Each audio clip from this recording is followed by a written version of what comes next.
there are so many reasons why I got into teaching. One of the best things is the light bulb moment.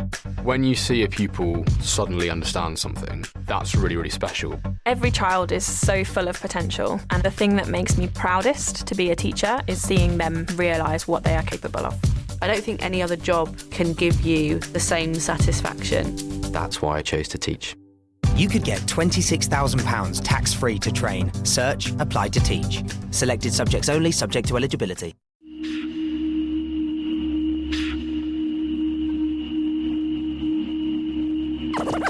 Ladies and gentlemen.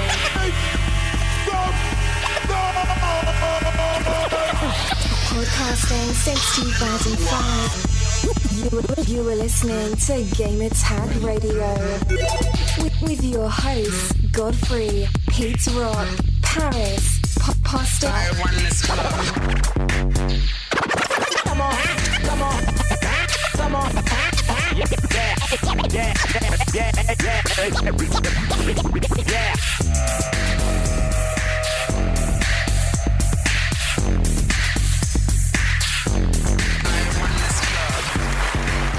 Welcome to Gamer Tag Radio, episode 509. This is your host, Danny, a.k.a. Godfrey. And, of course, we have, finally, the whole crew. It's been a while. We have Parris. Parris, welcome back, sir. Thank you, sir. I didn't you told people I went on vacation on the last episode, and you don't know how many messages I got going, hey, hope you're enjoying your vacation, Parris. I'm like, look, I'm not on vacation. I don't know why you said Get out of here. No. Oh, my God. What, on PlayStation while you were playing Destiny? Yeah, while I was playing Destiny, which I have to say, because when you did the second episode last week, 508, and you played that voicemail from the one particular guy, I remember him. I remember when he came into the raid and everything, and shout out to him. And just, yeah, man, that's why I keep saying, you want to jump on and raid or strikes or whatever, playing Destiny, we have a good time. And I appreciate that voicemail, so I just want to thank him. Yeah, I hope we could do that with Halo 5 once it comes out. Warzone, baby. Woo, all the way. Let's play that. That's going to be fun. And also we have Pete. What's up? How are you? Sounds so far. What's going on? I'm fine. I'm here. I'm just trying not to breathe into the mic or cause any other audio issues tonight. So let's do this. Let's do this. Let's talk. Let's talk. That's true. And also we have Patrick, a.k.a. Poston J. What's up, party people? It's been a good week. I've been playing some fun games, some cool betas here and there, and also bad games too. Bad games too, not so fun games. It's a give or take as more games come out. Not every game can be amazing, unfortunately, but news is starting to pick up again. We're getting some game announcements, some other things we can mention. But other than that, it's been a good week, and I've enjoyed it. And let's talk about some stuff, man. A lot of things we need to discuss this week.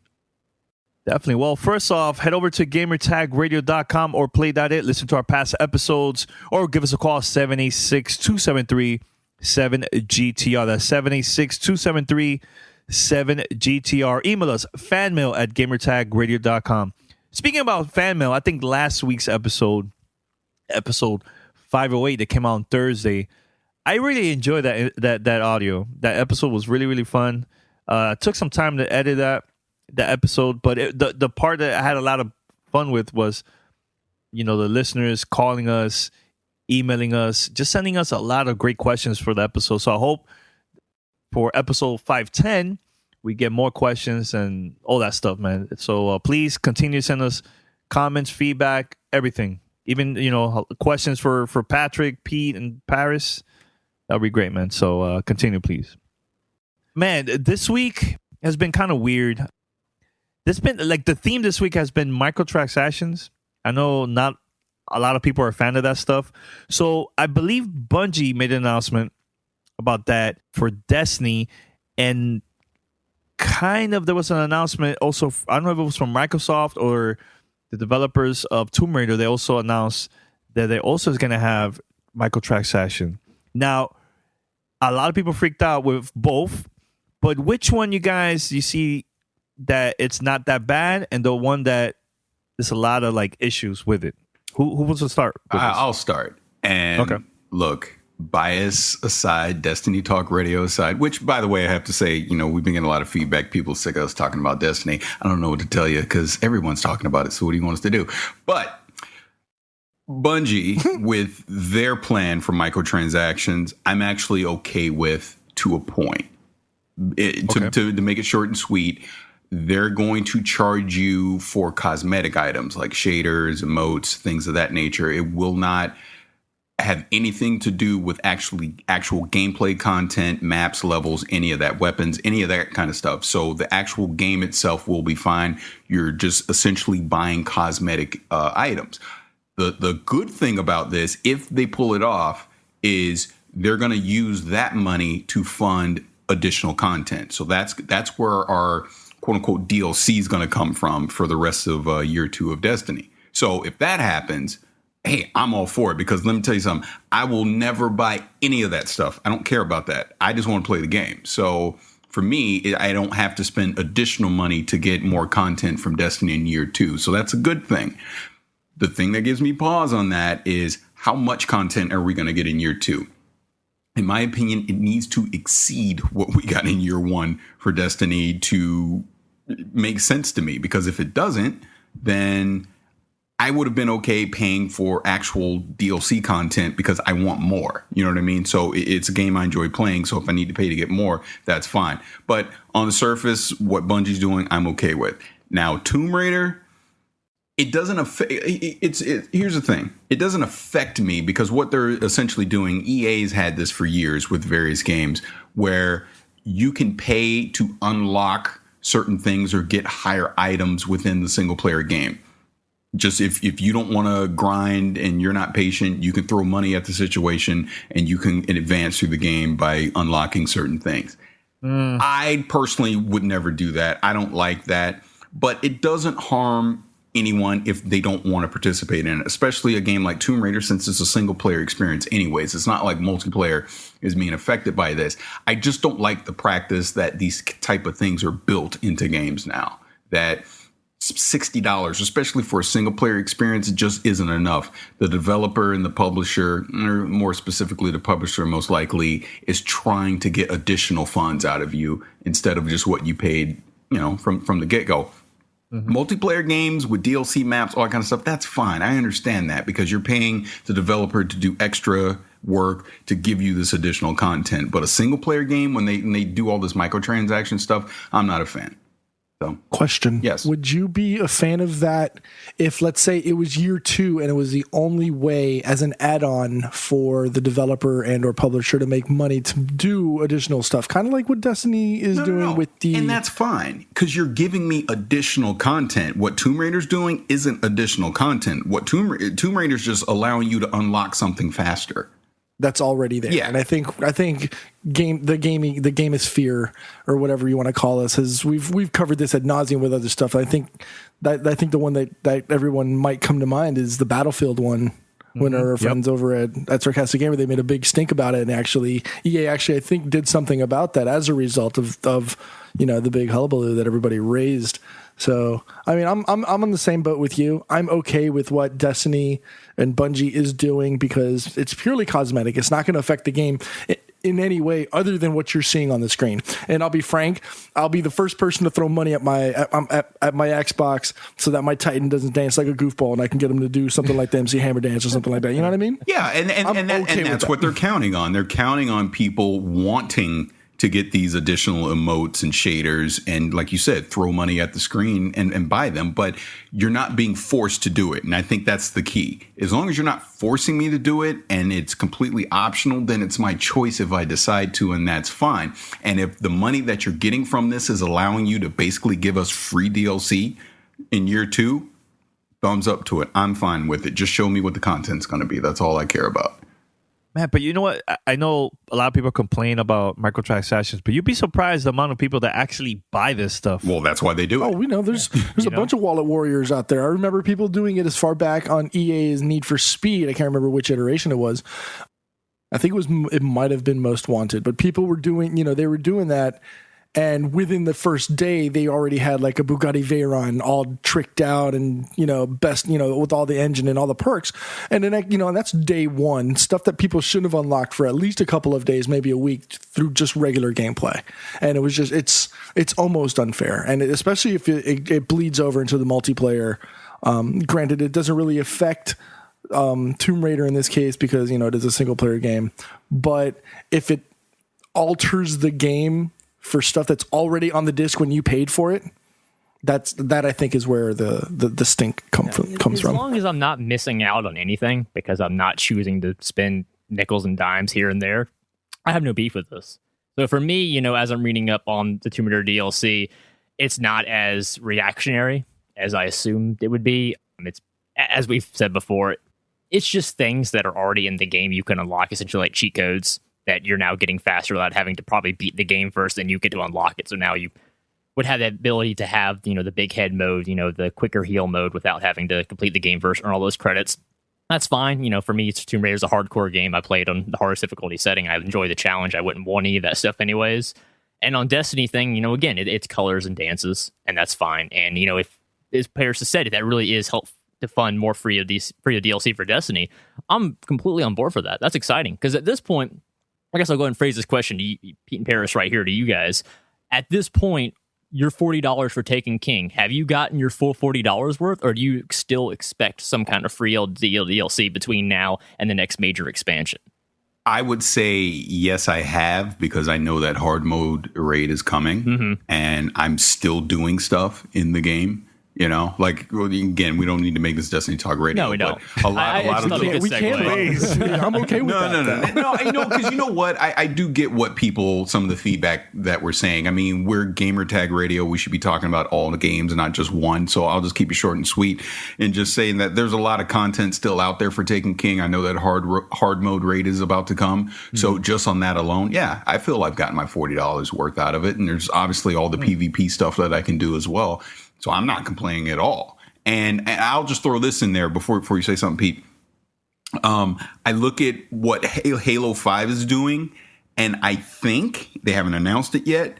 The fact that they're giving all their maps away for free as well, will not be shocked to see microtransactions in a similar fashion to get cosmetic items to basically fund it. If that's the new model that publishers and developers are going to go with for multiplayer games, for online games, in that they're not going to charge you directly for DLC, but instead give you optional microtransactions, hey, I'm fine with that. That's good, because that helps everybody, because you're given choice. That's good and bad, because that's good and bad, though, because the people who don't contribute still kind of win, because they're still going to get content, future content, because other people have contributed.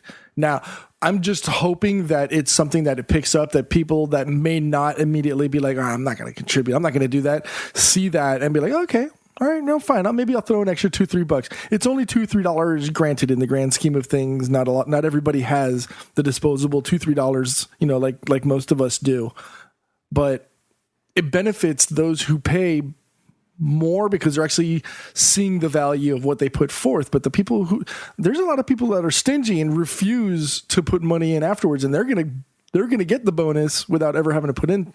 So it's almost like a double-edged sword. It is. But look at it this way as well. And again, I'm not just trying to use Destiny as an example. This applies to Call of Duty, Halo, all the big multiplayer games. You fragment your community when you have paid DLC, and there's certain maps that can only be played on certain playlists because you didn't pay for it and all that. So this is kind of a solution, because you're bringing everybody forward all at once, because you don't have to worry about putting up paywalls to keep people out of certain maps and out of certain types of content. So again, I totally get what you're saying, Pete, but there's always going to be good and bad to something. I just think this solution far outweighs the negative. Because now, I agree. Because now the entire community, at their leisure, when they want to, can experience all this new content. The developers still get paid. The publisher's happy. They're still making their millions, billions of dollars, and we all win. And not only that, Halo 5 brings, I believe, 21 maps, launch maps. Yeah, and then 18 for free post-launch. 18 for free, dude. I hope that is the new model. I hope they are successful. But that's the thing. Again, going back to Halo 5 with 8, and I'm sorry, Paul, I didn't mean to cut you off. But with the 18 maps, somebody's paying for this, right? So Microsoft, I would assume. So Microsoft may be like, all right, we're going to take the gamble and invest in this ahead of time, but they're going to try and make this back on the back end. Don't think they're not. Yeah, but it's also marketing too, because this is like a way to have people talking like, man, 21 maps, 18 free, man, we should buy an Xbox One. This is also a marketing thing. It's not only because of the microtransactions, And it's healthy competition for things like, Call of Duty, which had the traditional pricing structure of, 4 maps, 5 maps for $15 every couple of months. And a lot of people are totally okay with that. They'll buy Black Ops 3. They'll buy the season pass. They love Call of Duty. That's all for them. But I would hope that more people that maybe, have either written off Halo in the past or, have grown distant from it, or maybe just really not got into it, see this and be like, well, if I was going to get a new system anyways, my choice is between, the Uncharted collection right now for this year for PlayStation and Uncharted 4 for next year, or, Halo 5 is saying it's going to give me all its DLC for free in the future. And that's a pretty big incentive, in my opinion, for people hopping into the console cycle this holiday season. It could sway a lot of people. And I hope Microsoft does the same thing for Gears next year or Crackdown in the future. No fragment communities. I agree with Parris. That's just not the way to go anymore. There's too many games out there. There's too many choices. We're already fragmented enough as it is. You want, if you put out a good game, you want to support it and make sure your core, as many launch players as possible, are still playing 6 months down the road. And when people see that active community and those active servers, when the game drops in price, they're more likely to go, well, people are still playing this game. It's still getting active content support. I'm much more willing to go and pick this up now, as opposed to a lot of multiplayer games last generation that simply just got left behind. You played them for 3 months and then the servers are just dead after that. And that's not good for anybody. This is Gamer Tag Radio. Voicemail 786-2737-GTR. Your season-long fantasy football team may be going strong, but you don't have to wait until week 16 to get paid. Put your fantasy skills to the test every week this season at DraftKings.com, America's favorite one-week fantasy football site. With 1 week fantasy, there are no season-long commitments. Got an injured player? No problem. It's like a new season every week, so you're never stuck with the same players. And get this, DraftKings is crowning a new millionaire every week with this season. That means you could turn your love of football into the payday of a lifetime. Just pick your players, pile up the points, pick up your cash. That's it. Believe me, you've never experienced football like this before. This isn't fantasy as usual. This is DraftKings. Welcome to the big time. Folks, we've been saying it all season. DraftKings.com is a fantastic site. You don't have to be locked into a season-long fantasy football league. Every week is a new opportunity to win cash. So hurry to DraftKings.com now. Use promo code GAMERTAG and play for free with your first deposit in this Sunday's $1 million fantasy football contest, where first place takes home $100,000. Enter GamerTag for free entry now, only at DraftKings.com. That's DraftKings.com. Voicemail 786-2737-GTR. All right, so the next topic, man. I woke up this morning. I got an email at 3 o'clock in the morning, and I believe that was 12, the West Coast. And Sony announced that PlayStation 4, they finally reduced the price to $349. So that means, Pete, now you could get the Uncharted bundle for $349.99. That was the first thing that came to mind as soon as I saw that. And on top of that, if I'm not mistaken, it's not the older. There's a new revision. I think it's the version C revision that has come out that has some software and hardware enhancements. So you're getting a hardware refreshed PS4 for $350. And on top of that, you can get a bundle for $350, like the Uncharted bundle. Yep. Yeah, that's a no-brainer. Power play. and also you can get the 1 terabyte Call of Duty Black Ops PlayStation 4 bundle for $429.99. I believe it also have a Disney Infinity, the Star Wars PS4 bundle, 500 gig, $399. Star Wars Battlefront, which you're going to talk about that later on. PS4 bundle, same price, $399. Star Wars Battlefront bundle. I think this one is also a which one is it? Oh, the limited edition one. That one is $399, and the other one, which I mentioned the wrong price, is $349. And also there's a NHL 16 PlayStation 4 bundle, 500 gigs for $429. Only available in Canada only. So what are your thoughts about this? I mean, this is the right move because, man, Microsoft announced so many bundles last week, and now Sony making this move. I think this is great for everyone. Like I said, competition is great for the consumers. Yeah, this is literally the counter to what I just said about Halo and the free maps. I mean, this is how you come against something like that. If you don't have, your first party big heavy hitters ready for the holidays, you make sure that people go ahead and get your hardware. You give them a damn good deal on some of these games, like the Battlefront and the Uncharted bundle, which are great deals. I mean, you're getting free games with a $50 cheaper system. That's going to put a lot of length into your gaming time because you're not having to go out and buy another game. Especially if you're buying a gift for somebody, you're buying, you're finally picking a PlayStation for your kids for Christmas. And, everyone hates it when you're told to buy a game and then buy a game, a second controller and then a game on top of that. It's just a lot of money. This, simply for Uncharted, which is a single player game, that's a great way to get someone into modern gaming, especially if somehow they completely skipped last generation, never played Uncharted. Their mind's gonna be blown by how far these games have come and transition that into Uncharted 4. And that's how you build consumer loyalty to a brand, is aggressive marketing like this. So I'll be curious to see what Xbox has to say against this now that this news has come out. Yeah, but I mean, they have so many bundles. Oh, I know. I'm just curious if they'll react okay. to it, if they just think they're fine already because they beat them to the punch with the announcements. Well, I'll be curious to see. I think the only way to really get a great buzz is just advertisements. Go crazy on TV during Monday Night Football, during comedy shows, or during The Walking Dead. Just show crazy advertisements, not only on TV, but online, radio, just everywhere. And let's see what happens from there, man. Because let me tell you, once it gets closer to the Black Friday, you're going to see a lot of those ads, man, or hear about it, So, but Pete, let me ask you this. I know you are planning to buy a PlayStation 4. I honestly thought you were going to buy the Call of Duty edition because that one is a 1 terabyte instead of 500 gigs.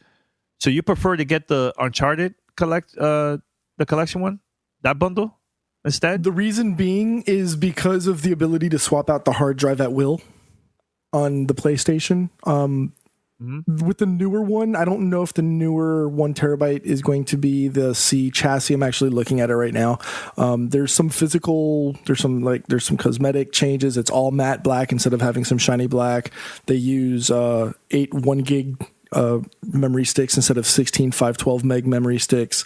Just little things that I've wanted to do. It's a little bit thinner and lighter, but the ability for me to go in and pull out a hard drive that I may already have in stock here in my house to throw it in there to increase the storage capabilities of the unit made me decide to go on some. And plus, I'm getting the Uncharted collection. I'm getting more games, and true. Just and you never to play. You never played and it's a full introduction to the entire franchise, which is a great opportunity for me. It's a great introduction for me into the PlayStation ethos. I have a PlayStation, 3 here in my office, so it's not like it's my first, introduction to the Sony ethos. And I mean, I loved my PlayStation 2 back in the day.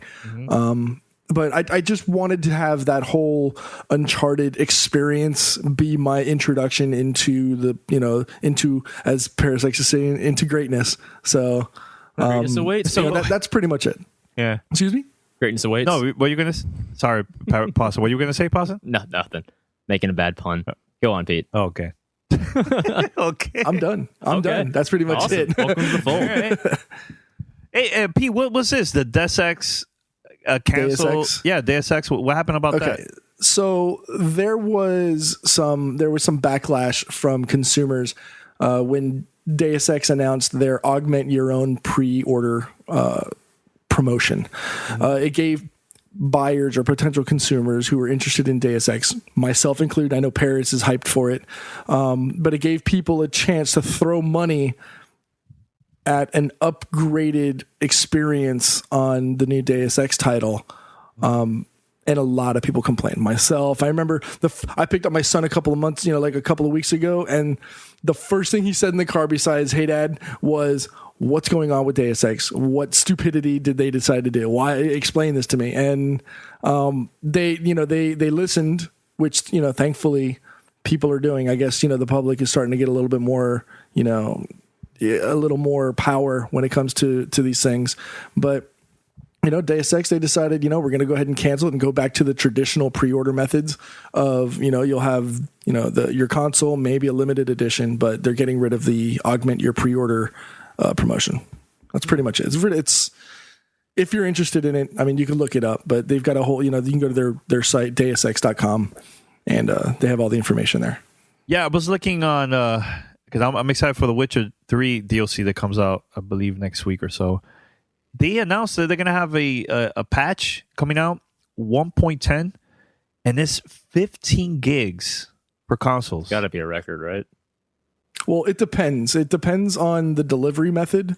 It could be anywhere up to 15 gigs. I know the last one was at 1.08 on the GOG Galaxy client, which I have on my PC, was 7.5 gigs.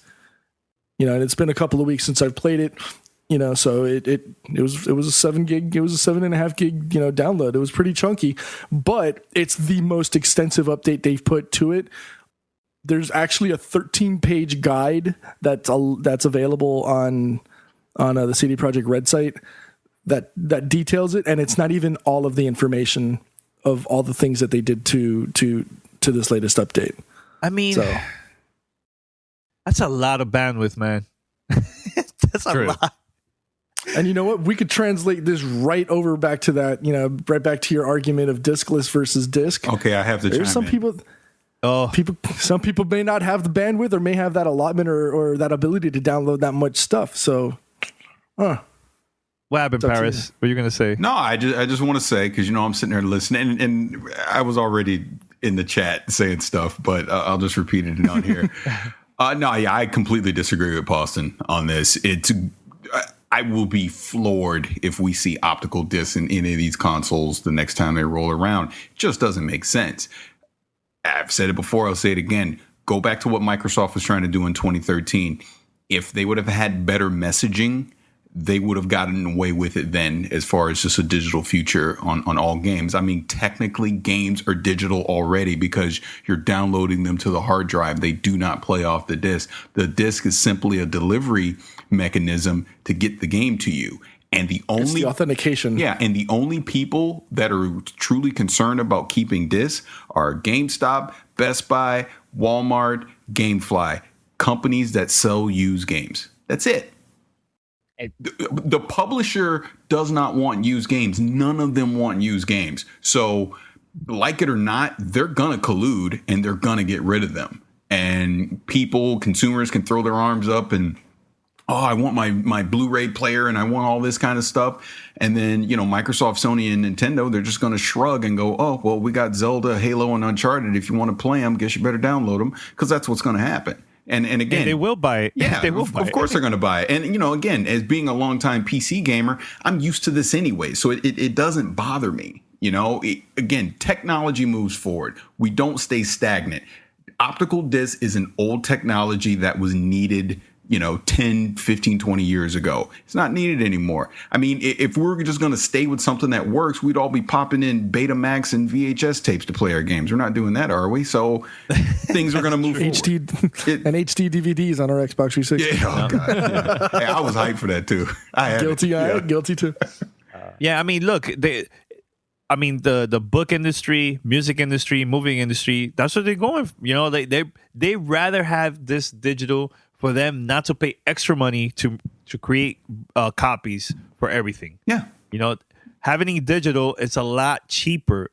A lot cheaper. And the thing is, at the same time, yes, I know there's, we're probably going to talk about in the next episode, but a couple people complain that, saying, oh, why did you have it for $59.99 if it's digital and this and this and that?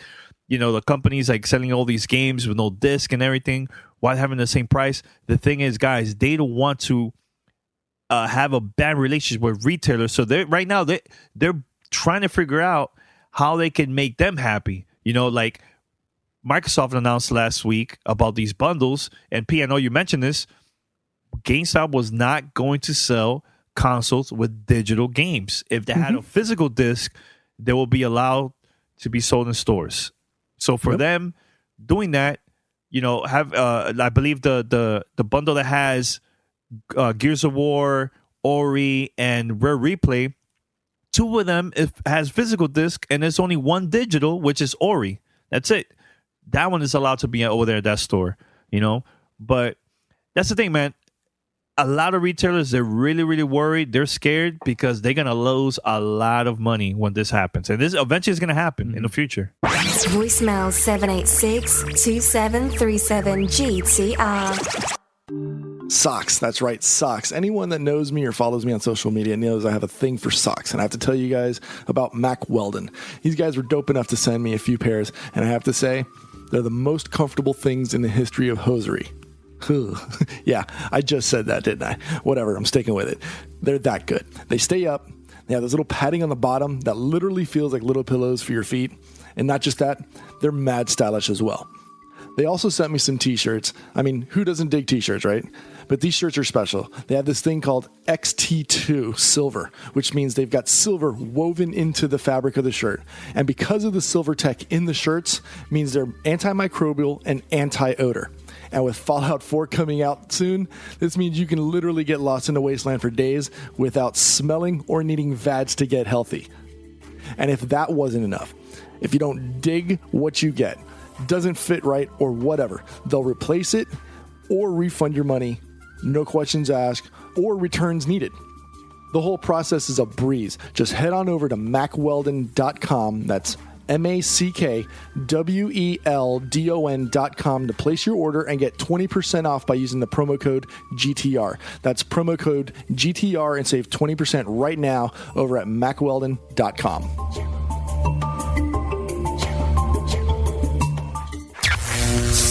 You're listening to Gamer Tag Radio. I totally see your point, Parris. I mean, I agree with it for the gamer. You know, I have no problems buying the games digital.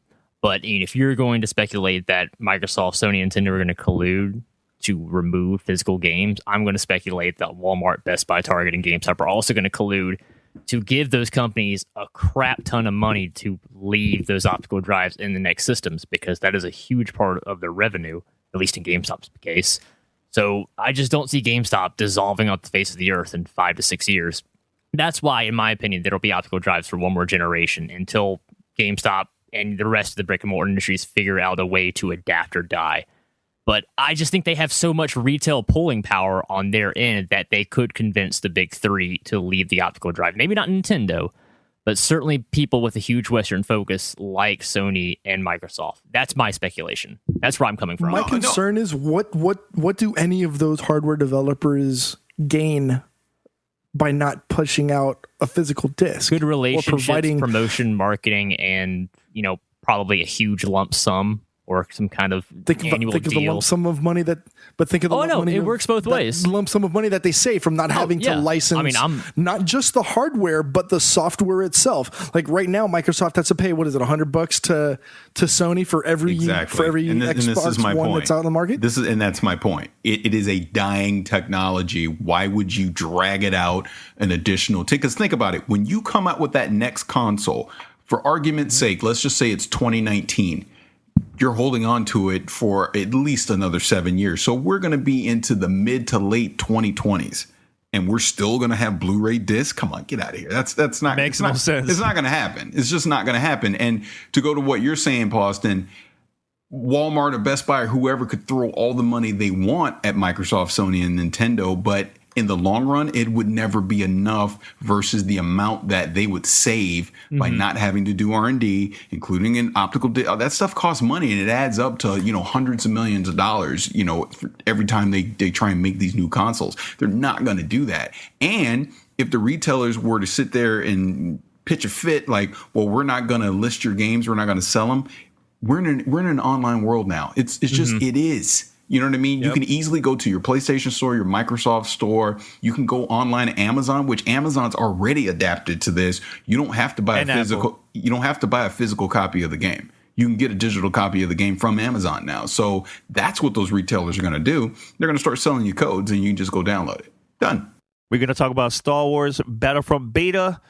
And also, Paulson, you have a review for this week. What is it? I do. I talked about this last week, but I gave Tony Hawk Pro Skater 5 its chance. I gave it its week, and now I have a definitive review on it. Oof. I'm very curious about that review. You can probably tell from my tone of voice right now. I'm not being like, yeah, Tony Hawk's Pro Skater 5 coming up. Yeah. But yeah, you listen to it in a sec, and we'll talk about it. So let's talk about Star Wars Battlefront Beta. And you know what? I want to start off with Parris because he had a lot of things to say in the past about the game. Parris, please, what are your thoughts? I didn't play it. Okay, there you go. End the show. And honestly, the reason you guys know just behind the scenes, I've been dealing with some stuff, so I didn't get a chance. I didn't play it. It's all good. And I'm just messing with you, man. All right, all right, Patrick. What about you, man? Yeah, I've been playing it for the last 3 days now. Pretty much every day. I'm inviting some friends over to come check it out and try it with me. So overall, let's just start from the basics. It does feel like Battlefront to me. I'm the first suggestion I made is I put it into third person instead of first person because I just don't like it as a first person game. I feel like you're losing too much of what's going on around you, and it kind of feels more like Star Wars when you're running around as a stormtrooper as opposed to looking at a stormtrooper's arm. This is personal preference, so the game still plays fine in first person. But let's talk about the design of it. So, right now they have 3 maps available in the beta. You have your large 40-man Hoth map, which is your 20 versus 20 assault siege-style gameplay. You have a smaller 16-player 8 versus 8, capture the objective map on Sullust, and then you have like a 2-player or 1-player survival mode on Tatooine, kind of like Horde mode. So they kind of it's a little bit of everything, the flavors. So let's talk the good. The good is I really like the gunplay in this. It feels like Star Wars. It feels like I am firing a blaster rifle, a blaster pistol. There's infinite ammo with an overcharge mechanic. So if you fire too much, you have to wait for your gun to cool down. It's infinitely accurate. It fires like a laser weapon, so you can hit people across the whole map. So it does feel like you're in a Star Wars battle when you come across top of a hill and you're seeing red and blue lasers, G.I. Joe style, shooting all across the battlefield, and that's all real people shooting at each other. And any one of those shots can slam into you and kill you. So it does feel like I am on Hoth and I am, attacking the rebels or, defending my base. But I think this is where it falls short. Is when I think of Hoth, when I think of the opening of Empire Strikes Back, I think of a gigantic icy battlefield with huge, gigantic skyscraper-sized walking tanks descending on an inferior force and then fighting the best to, let their friends escape. In Battlefront 3, I'm not feeling that. It's 40 man. Yes, that is impressive from a console point of view. Definitely not from a PC point of view. But the map design for Hoth is so small, it feels like I am in a corridor. That, the stormtroopers spawn at one end, the AT-ATs spawn, they walk. You cannot control their direction like you could in past games. All they do are they're on rails. You can be inside of one. You can shoot the cannons. You can call out orbital strikes.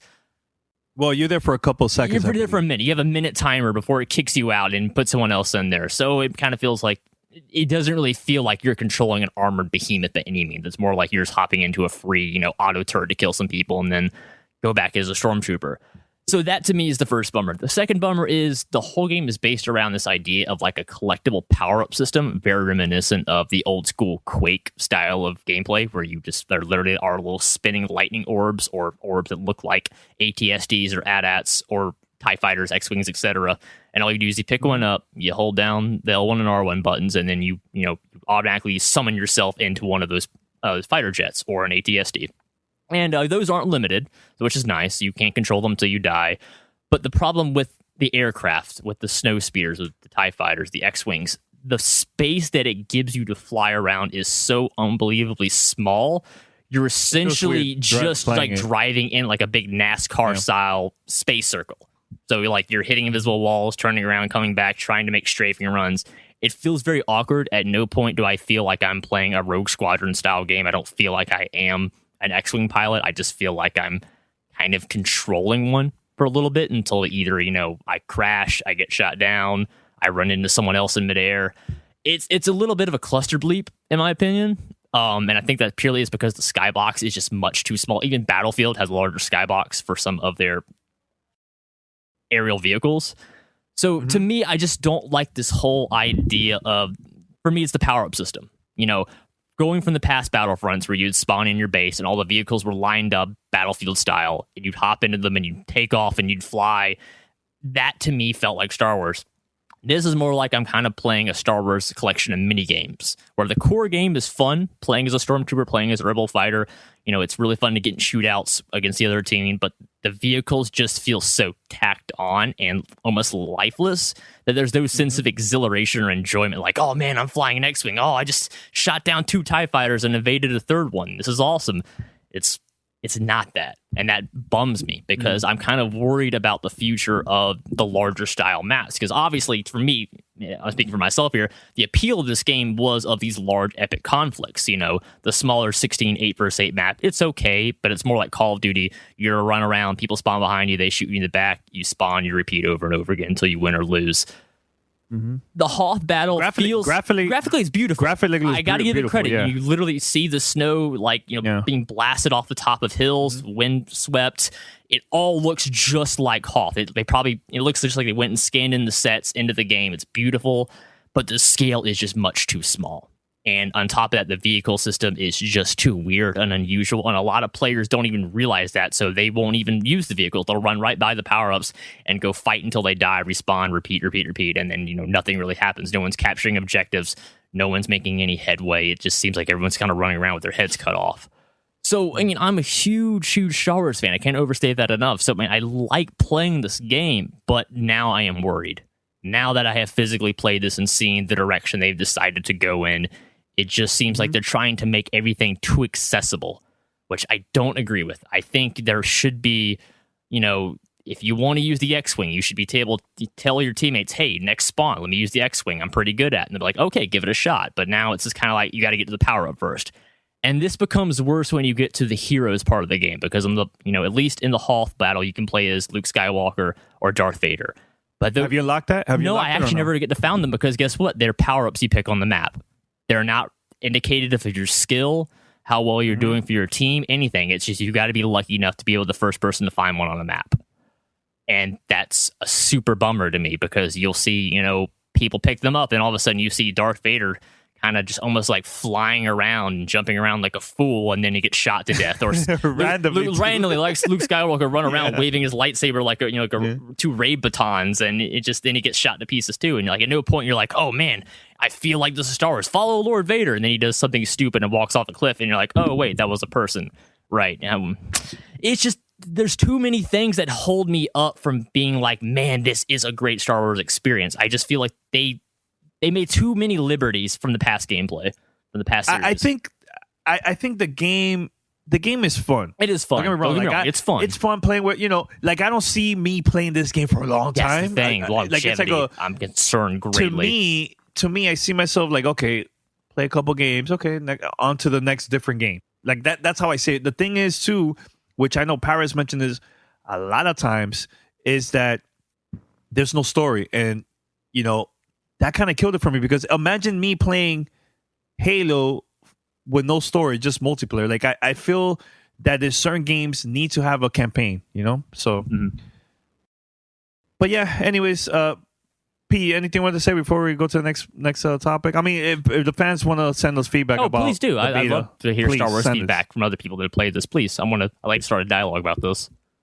Yeah. I don't think I've played enough of it to give an honest opinion. That's so fine. I'd rather withhold, if anything, maybe to another episode, maybe to the next episode of GTR. Okay. All right, that's fine. Yeah, I think I'm going to withhold judgment for now. All right. Well, guys, we're going to play now this review from Poston.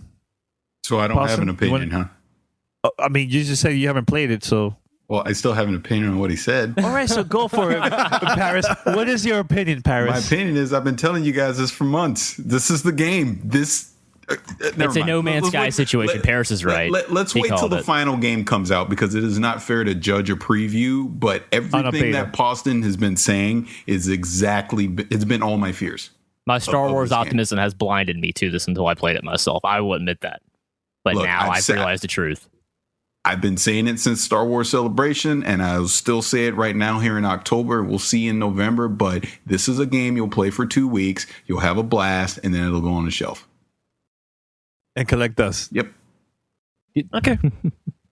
All right, so Possum, introduction, please. Yeah, okay, so talked about this last week. If you got to listen to 507, mentioned that Tony Hawk's Pro Skater 5 had come out and had received some very, very critical reviews, but I thought it would only be in good fairness to give the developers a 1 week period to hopefully emergency DEFCON 5 patch their game. We're going to play the review now, and I'm going to talk about it afterward, so go ahead and play it. Hey, what's up, GTR? Patch here again with a new review for this week. This time we're going to talk about Tony Hawk's Pro Skater 5. I know we mentioned this last week, and I just stated for the record that I thought it'd be fair to get the game a week for the developers to patch any of the problems, fixing the online issues people have been having, why it got such negative reviews in the first place. But it's been a week now, fast forward. So now let's actually review Tony Hawk's Pro Skater 5.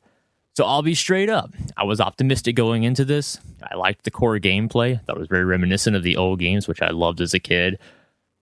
But nothing has changed in the last week. There have been no patches, no updates. Everything still operates the same as it did when I discussed this on the podcast last week.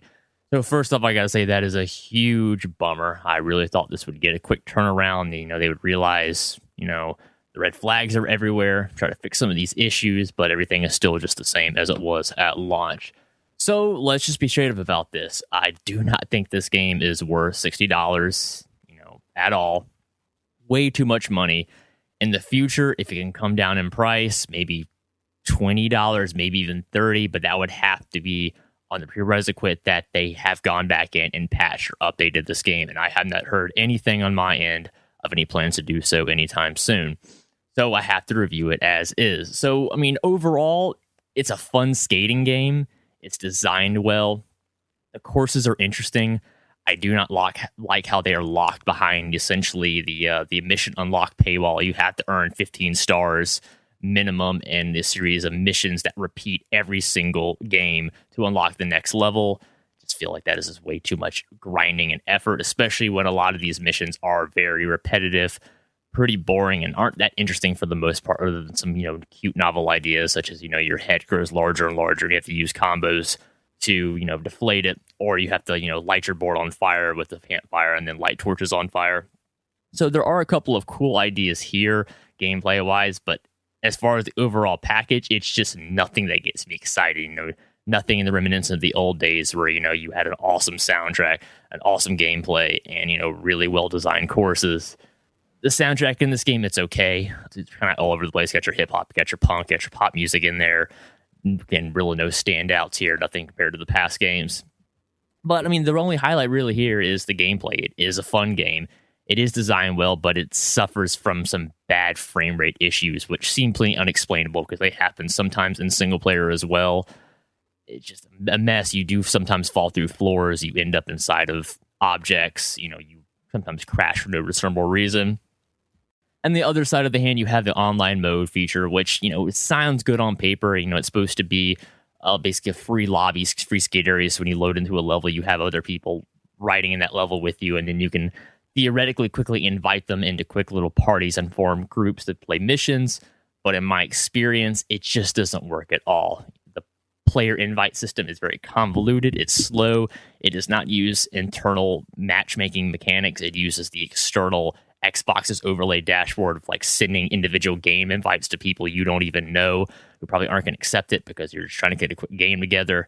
So it's very, very not user-friendly at all. Huge bummer, disappointment to me. The missions that you can load up, you can do a quick match thing. It essentially just starts a 60-second wait time, hopes that someone joins it in that time. If it does, and you play a quick mission together, and then you kicks you both out, and then you retry it, I guess, if you want, or try to find someone else. But in my experience, I've only pretty much found one person at a time for these lobbies. So, some of these larger skating groups that advertised the game has, I'm just not seeing them. I haven't experienced them. I've only been able to play it essentially with one person at a time.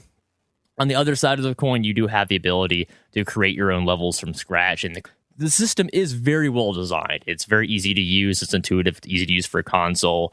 You can quickly make some cool levels because you have the templates of all the traditional levels. You can remove all the stuff on them, similar to Halo's Forge mode, and make your own maps from scratch. The issue is, first off, I'll admit I'm terrible at that kind of stuff. I always rely on the community to make cool maps for me. So, when I've gone in and looked at the created maps that are available right now, there really aren't that many of them. And, maybe this is just indicative of the Xbox One version, which is the one I'm reviewing right now and the one I have been playing. But most of the maps are either designed for you to, quickly, cheese some of the achievements in the game by putting all the objectives right next to each other. And other ones just seem really like abstract MC Escher creations that really didn't seem to be going anywhere. There were 1 or 2 well-designed stages that I did play that were fun. You could tell someone, put effort into them, knew how to design a good skate course. But those are far and few in between. And, from my extensive looking online at all the custom-created maps, there only seemed to be about a dozen to 2 dozen that I could access. There's a search feature. You can set it by, most played, most liked, recent, all that stuff, but it really doesn't seem to change. I'm still seeing the same maps in all of those subcategories, and for the most part, they're just not that interesting, especially compared to the base maps, which are, but unfortunately, as I said before, they are locked behind that system where you had to get a minimum of 15 stars and those kind of really repetitive, for the most part, boring missions that you're not going to want to do over and over again. So I just think that's a huge bummer.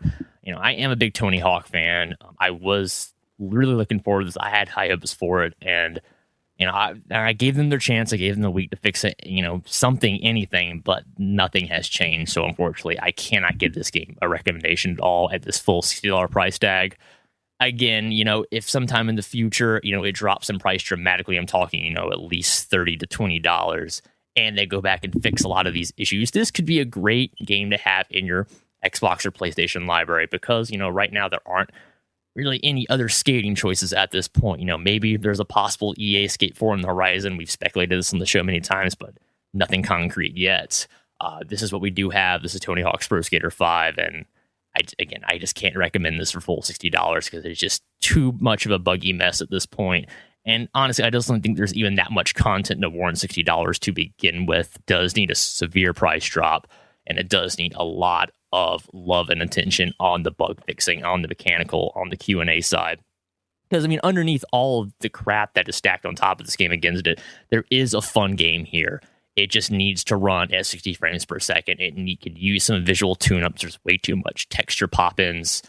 Just things that, pretty much we don't really see anymore in 2015 major AAA games, with the $60 price tag. So, again, go ahead, pass on Tony Hawk's Pro Skater 5 for now. I'm going to keep track of the development for it, so I'll definitely get back to you guys if there are any big updates or patches, in the near future that do change some of the stuff. But right now, as is, it's still the same game it was at launch, and it's still just as much as a disappointment, unfortunately. So, sadly, Tony Hawk's Pro Skater 5, cannot recommend. Go ahead and pass on it. And I'll get back to y'all later if there are any updates or improvements to the game. And with that, I'll send it to the crew with any questions. All right, so we're back here, Gamertag Radio, episode 509. And Poston, congratulations on playing this game. Man, it's rough, dude.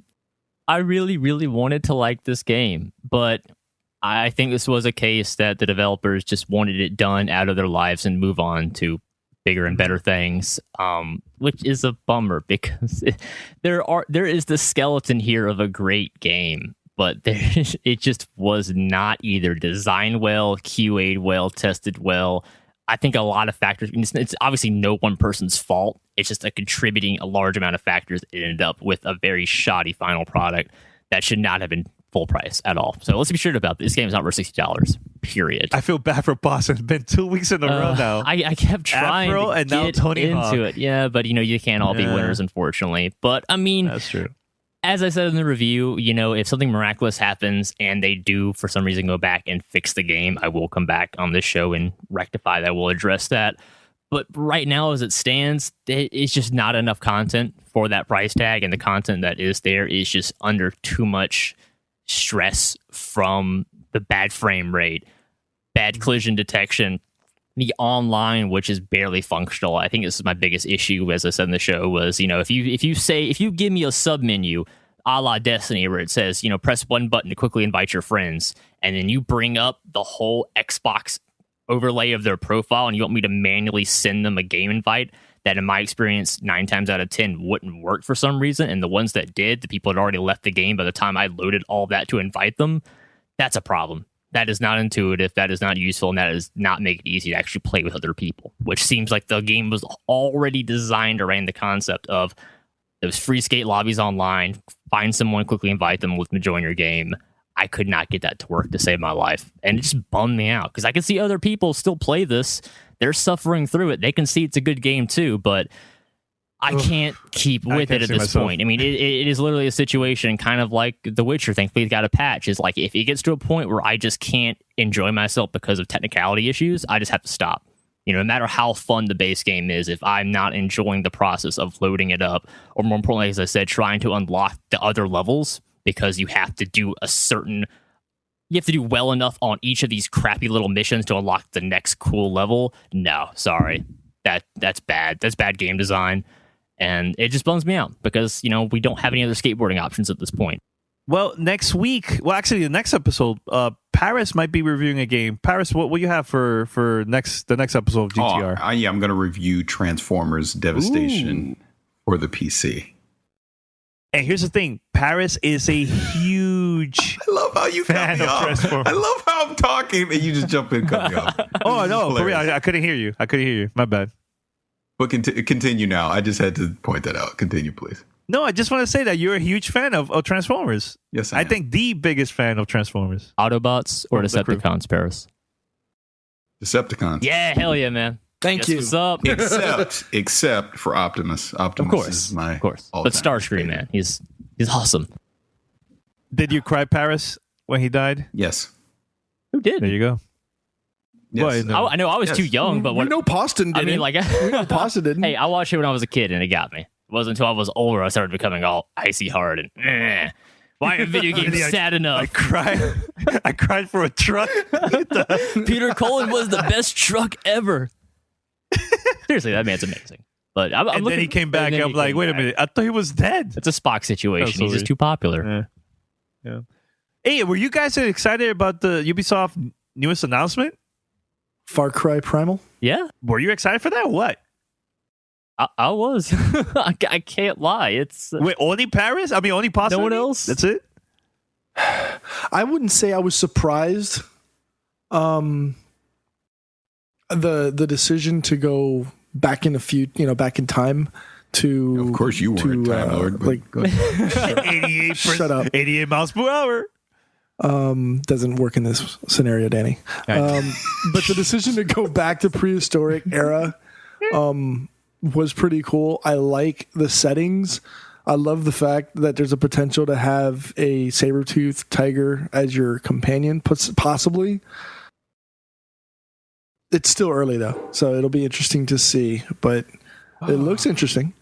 The thing is, isn't it too soon? Didn't the last Far Cry just came out last November? A year ago. It'll be over a year by the time this one's a fair development time. Because, okay, let's be honest. It is the same engine from Far Cry 4. It is essentially going to be a reskin Curat, but you're taking out the guns, all the modern stuff, and going back to, as you know, they said in the developer video, it's kind of like a really gray area in history. We know roughly what the tools they used, maybe what their social structures were like, but they get to make up a new language. They get to make up tribal conflict. They get to make up all of this cool stuff because I think it's fascinating, because for me, this reminds me back. Remember, guys, when BC was a thing, which could have been like one of the best games ever on the original Xbox. Like, I'm getting flashbacks to that now. It's like, oh, cool. We're back to this old school Dawn of Mankind idea. This is interesting because, I love first-person shooters. They're amazing. But, for me, this is like, this is be challenging because now I'm at disadvantage. I'm smart as a human, but I'm outnumbered, I'm outmuscled, I'm outfanged, and all I have is my wits, my team, and spears and bones and axes, stuff like that. So for me, from a single-player campaign perspective, this sounds fascinating, to go through and discover the origins of man, because they have a lot of, wiggle room here with telling a loose story of like what it would be like to have, be introduced into a new tribe, be accepted, have the tribal conflicts with other tribes, trying to find new resources to survive, because every day is a struggle. It's not like you wake up and you think, what am I going to do today? I'm going to go find food, I'm going to, make sure my tribe lives. I'm going to, establish my dominance in a territory. There's a lot of cool, alpha male sounding things that sound like it'd be fun to do in an interesting, well-developed environment with hopefully a lot of interesting floral and fauna that, because they could pull from, because there's so many extinct animals from that time period that people may have only seen in the museum, like a mammoth or saber-toothed tiger. There's a lot of other diversity and what mammals used to be like, gigantic mammals back when, there was, before we showed up and started killing them. So for me as a history buff, especially like I love anthropology as well, I'm pretty damn fascinated by this game. Is this coming out when? February 23rd. Is it in the spring? Mm-hmm. February 23rd. I'm very surprised about that. Very surprised. And they're just basically reskinning it to make it, old school and telling a new story. That honestly, that's enough for me to get excited. I don't know what multiplayer would be like. Co-op hunting of giant animals. That could be cool. I would be on board for that. But even just a single player game telling that story of, mankind's first steps into conquering the world, dude, that sounds fascinating to me. And I've seen enough, rough gameplay. I like bow and arrows. I like throwing spears. That sounds fun. Stealth mechanics, obviously. Day and night cycles. Nighttime being very, very dangerous for humans. The nocturnal predators. Like Dying Light, right? Yeah, like Dying Light. That just sounds like a cool way to take a first-person idea and do something different with it. So I'm all on board for it at this point. I'm excited. What about you? What about you, Parris and Pete? Do you see yourself getting this game at all, or? I'm not big into Far Cry, into that whole franchise. I honestly was hoping this would have been more like Far Cry Blood Dragon, which I did enjoy because it was just completely absurd and over the top, but it was using the Far Cry 3 engine, I was hoping to see something similar with this, but it looked like they're taking a more serious approach with it. So, we'll see as more information about the game comes out. I don't really have that big of an opinion on it other than I'm not a big Far Cry guy. Fair enough. Okay. And I know P wasn't a big fan of the last Far Cry. He said he was just hunting the whole time. Yeah, that's pretty much what it was for me. But to be honest, watching my son play the game gave me a newer, better appreciation for it. Okay. And I can't imagine what kid or what person didn't have a love for dinosaurs in that whole era. It's not like any of us have ever lived through something like that. So to be able to live through that, and I think it the whole gaming industry touched on it slightly with Turok back in the day. Oh, yes. Great but game. This gives you more than just your, go here, do this. This is going to be a little bit more. So I'm not going to say it's going to be a day one buy for me, but it does pique my interest. I love dinosaurs. Before we move on real quick, thank you, Pete, for bringing that up because I didn't want to do it. Because even though scientifically we did not exist at the same time as dinosaurs, if that is not the twist in this game and it's like all of a sudden dinosaurs, I'll be bummed. I'll be honest. Because I really want to have dinosaurs in this game. Because, just giant mammals is cool, but like, come on, like it's a wasted opportunity. I mean, even if it has to be like Parris was saying, a Blood Dragon style add-on to this game that's like, surprise, dinosaurs, that would be cool. But I think they're missing an opportunity to make that the twist in the game is like, oh, wait, here is a secluded part of this Ice Age valley that somehow the dinosaurs survived the asteroid collision and they're alive in this valley. So, now all of a sudden it's harder because there's giant fanged lizards walking around. So come on, if Ubisoft, I know they've already done making the game, but I really hope that is their, gotcha hook game. That would be cool. I would love that. All right, guys, we're going to wrap it up. But remember, tune in this Thursday. We have more fan mail questions and also the review of the new Transformers that Parris is going to be reviewing too. So this is which version you have, Parris?